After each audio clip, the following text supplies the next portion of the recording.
जय जगन्नाथ प्रभु। ओडिशा पिलामानंक पई एक शुभ खबर ओडिशा पुलिस तरफ ना कारण ना आग को आसुची 12,000 पोस्ट ओडिशा पुलिस रे अर्थात विभिन्न department YSF excise Odisha police जेलवाड़ा एमती विभिन्न डिपार्टमेंट रू 12,000 पोस्ट आसुची।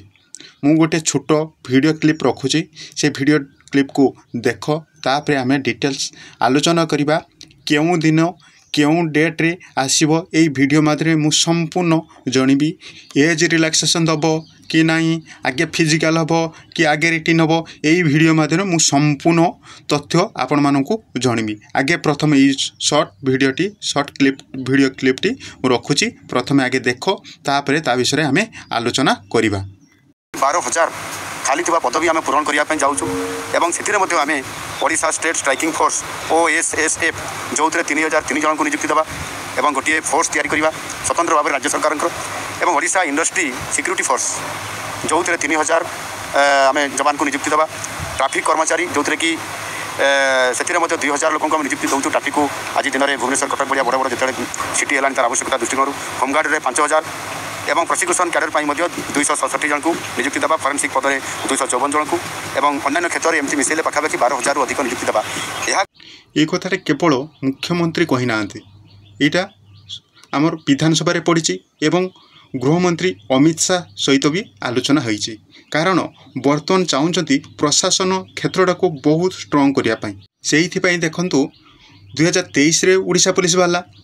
24 OSF IRB बाहर बाटालियन बाहर PMT भी बाहर एवं आगरू पूरापूरी होमगार्ड डिपार्टमेंट को उठी देवा सत्वे भी बर्तमान ताको रिकवरी करके बर्तमान प्रत्येक जिले में होमगार्ड को मध्य नियुक्ति दबा प्रक्रिया बर्तमान चली हेले बर्तमान मुख्यमंत्री जेईटा कहते सेटा ही बाहर सुनिश्चित सुजोग अच्छी कारण बर्तमान आम प्रशासन क्षेत्र में बहुत वैकेंसी पड़ जाए। या पूर्वर आम DG YB खरेना सी कही ओडिशा पुलिस रे 16,500 गोटी टोटाल वैकेंसी पड़ी तापर बर्तमान मुख्यमंत्री एवं गृहमंत्री सहित आलोचना होई टोटाल 12,000 प्लस वैकेंसी आसवाई जाऊँगी। गवर्नमेंट जानी सारानी घरटी को मजबूत करने हेले तार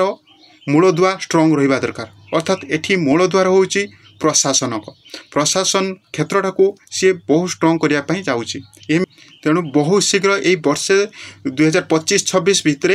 सुनिश्चित नियुक्ति ही आसीबो कारण मुख्यमंत्री जहाँ कहते हाएस्ट 4 मास 6 मास 7 मास भितर फुलफिल से करने चेष्टा करछंती। तेणु बेल ही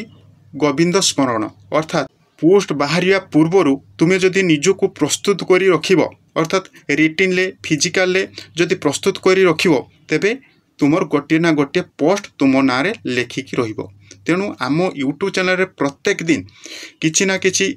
क्लास वीडियो चली बर्तमान होमगार्ड रिलेटेड क्लास वीडियो चलती प्रत्येक दिन देख एवं प्लेलिस्ट लेखा अच्छी ताको देख एवं प्रत्येक दिन तुम्हें मॉर्निंग कि इवनिंग रे किछि टाइम फिजिकल पाई दियो जहाँफल बाहर तुम्हें निजको फिटनेस अनुभव करिवो एवं गोटे पोस्ट ओडिशा पुलिस रे गोटे पोस्ट तुमर हेइकी रहिबो। यह थिला अपडेट आउ नूतन अपडेट आसिले मु वीडियो माध्यम संपूर्ण जणाइदेवी केबे आसीबो कोन आसीबो यह मु जणाइदेवी।